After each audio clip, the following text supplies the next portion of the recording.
As nature-based educators, we get questioned a lot about our curriculum, and sometimes I feel like we are not taken seriously by other teachers or by parents sometimes, because they're thinking a lot about learning as this is their letter, this is what they do, this is how they learn it.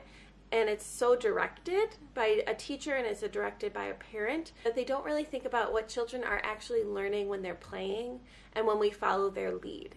And today I wanted to shine a little light on what a nature preschool setting curriculum might look like, how we really lead in our class space. And of course it's going to look different, especially wherever you might live is going to look different. But I do want to focus on what I have learned these past 8 years and what I have learned from other nature-based preschools, so you get an idea of what we focus on and how we develop our curriculum based on children. There are 3 things that Natural Start Alliance puts out in their book that call on what nature-based preschool curriculum looks like. So the first thing is that it's child-led. So we're following the child's lead, we're putting teacher-directed activities to a minimal, and we're really thinking about what the children are interested in and guiding that learning. The second thing is that nature plays a big part in our curriculum, right? Because we're outdoors many of the times, that nature plays a huge part, and the connection to nature is something that is valued by nature preschool teachers. The third thing is that it's developmentally appropriate. So we're thinking about the child's development, and we're thinking about how we're working and scaffolding their learning and meeting them where they're at. So those are the 3 main components of a nature preschool setting. We still have many of the same things that you will see in a traditional classroom setting, but it will look different in a nature-based preschool. So I'm going to go through the routine or the rhythm of our day so you have an understanding of what a half-day program would look like and how we sprinkle in child-led activities throughout our day. So the first thing that's going to happen is children are going to arrive in our program, right? So we're going to greet everybody and we're going to help support the families and the child transition into our class space. And this can sometimes feel really tricky for some teachers, especially if children are having a hard time saying goodbye to their caregiver.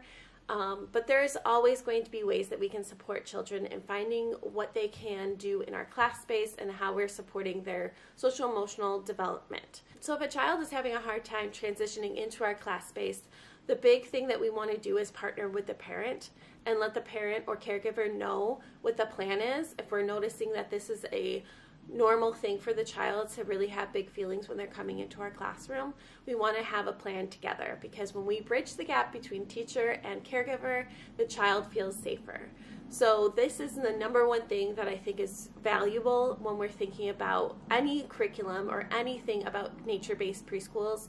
And most likely traditional preschools have this too, but I'm only speaking about nature preschool because, you know, I only know nature preschool, is that there is such a clear and valued relationship between parents, caregivers, and teachers. So once children transition into our class space, we go into exploration time. So we have a little bit of time for children to explore the natural world, walk around, have fun with their friends, greet each other, and play in our classroom. And we have different areas that children can play in, and many nature-based preschools will have these. Is some sort of mud or sensory activity outside, some sort of mulch or something that they can move. We have areas that children can go and hide and explore the natural world on their own. And of course, teachers during this time are walking around, scaffolding learning when needed, observing, and just making sure that we can see all the children. Once exploration has come to an end, we usually ring a chime or some sort of thing to call everybody over to the group circle. And this is where you might see a little bit of the teacher-directed activities, but the main idea for this is that the children are still having a voice in our group circle and they're sharing their thoughts. So in our group circle, we sing our hello song, obviously. You will see that in traditional preschool as well. And our hello songs definitely represent the children in our classroom. So we sing our hello songs in a variety of languages represented in our classroom. So right now we would sing English, Spanish, French, Norwegian, German, and Chinese, because those are all languages that children speak at home, so we want to invite them into our classroom. After we sing our hello song, a child, whoever is the special helper of the day, will count all the kids, and we'll talk about who's missing and send them good thoughts. And then after that, we'll go into what we're thinking about for the day and how we can support children in thinking about this, or what our plan is, really. So we'll sit down and we'll talk a little bit about that. We usually go for an adventure, and the adventure is focused on whatever we're learning about in our classroom, or whatever the children are focusing on and what we're focusing on in our curriculum. So we'll take a nature walk somewhere in our arboretum or wherever I'm working at the time. And then when we come back from our hike, we'll have some sort of story, some sort of thing that we can connect back to our curriculum again, and the children can sit down and hang out and read the story with us. And then after story, we will go into lunch, and lunch is usually done all together because that is a community building activity, and I just find so much joy in the children being able to sit together, share what they have for snack, or lunch, and just be together and hang out. And then we just go into quiet time. So children can do mindfulness activities. We do reflection time where children have journals that they can write in. On our tables, we might offer like different activities that they can participate in with small groups. So it's really that time that we're just coming back to ourselves and grounding in our purpose a little bit more. And the activities that we set up are always going to be focused on what we're learning about in the classroom. So if we're talking about owls, our activities will look more like that, where we have an owl still life, a stuffed animal where children can draw the owl. We might have owl pellets that children can pick apart and look at all the bones inside. So there are different ways that we want to help support that learning and make it hands-on in our classroom. And then after quiet time, we might do a magic spot time where children can find their spot in our classroom, sit down and ground in the outdoors. And then at the end of the day, we come back together, sing our goodbye song, and then they're ready to go home. So that is a typical day in our classroom. It is really fun and exciting and fun to be outside the whole time. It does have its challenges, I will say that. But when it comes to the curriculum, I feel like we can really dive into it outdoors. So I went into this a little bit, but I wanted to clear up what things I think about and what I reflect on when I'm planning my curriculum and what the focus is going to be in the week. I think the first thing that I always think about and always consider is what the children are interested in and what the children are telling me they're interested in. So I spend a lot of time observing. I spend a lot of time listening. I spend a lot of time on the nature walks really thinking about what they're pointing out. And this helps to define where we might want to go in our curriculum. If you're interested in knowing a little bit more about how I mind map my curriculum, I will link it above. I made a video all about that, so that's something you can check out.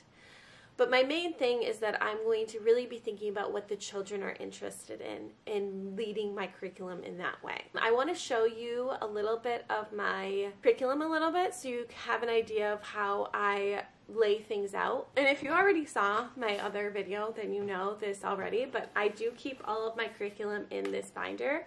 I have curriculum from all of the years I have taught in here because I love pulling it back and seeing what we focused on that year and what I was thinking about for intentions. My curriculum is really focused on, yes, the child-led and the developmentally appropriate practices, the natural world. So I want to make sure that that is all represented in my curriculum each week. I'm always going to be thinking about how I'm supporting learning in my classroom because that's a big part of my curriculum. And I'm also going to be thinking about how I'm showing up and setting intentions for myself. So intentions really guide my week and guide me in knowing what I want to do and how I want to be a teacher in the classroom. So the first thing in my curriculum you will notice is the intention part. And many of the times it's focused on what I'm leading and how I'm showing up for the children, or what things I want to see happening in our classroom and how I want to be scaffolding learning in our classroom. So you'll see that in the intention piece. I also wanted to point out that we do go on nature walks fairly frequently because we are an all outdoor program.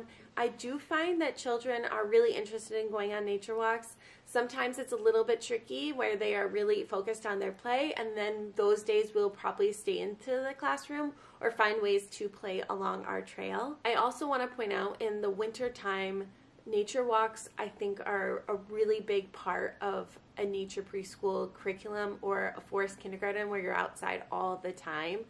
because when children are sitting, they're going to be getting colder.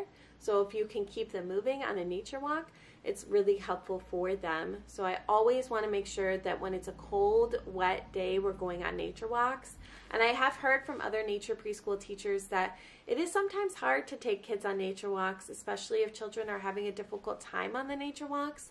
And what I have found majority of the time is that the expectations aren't clearly laid out for the children, so they don't really know what to follow. And the other thing that I have heard is that they aren't taking nature walks on a regular basis. So when they do come to winter and they know that they have to take nature walks, they haven't been practicing since fall, so they have such a difficult time taking the nature walks, and they just see that children are falling apart on the nature walks, which is totally fine, totally developmentally appropriate. But there are ways that we have to support children, and we have to support ourselves in preparing children for nature walks, because they're a big part of a nature preschool setting program. And the last thing I want to point out about my curriculum is that we do have large group activities, and these are things that children can choose to come to, and they're focused on our curriculum for the week. So these are just a couple of things that I want to point out in my curriculum for you all. If you have questions or you have comments about my curriculum, or if you're just struggling in setting up curriculum for your nature-based preschool, let me know. I do offer consultation opportunities for anybody that's interested in it.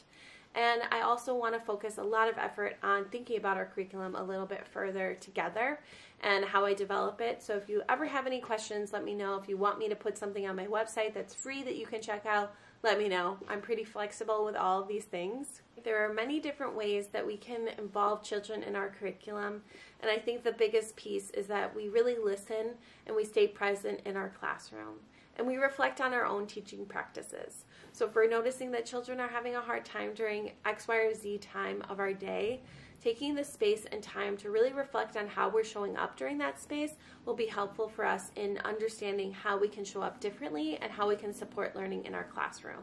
So again, if you have any questions, please feel free to reach out. If you like this video, give it a thumbs up. If you aren't already, please subscribe to my channel, and I will see you next time. Bye.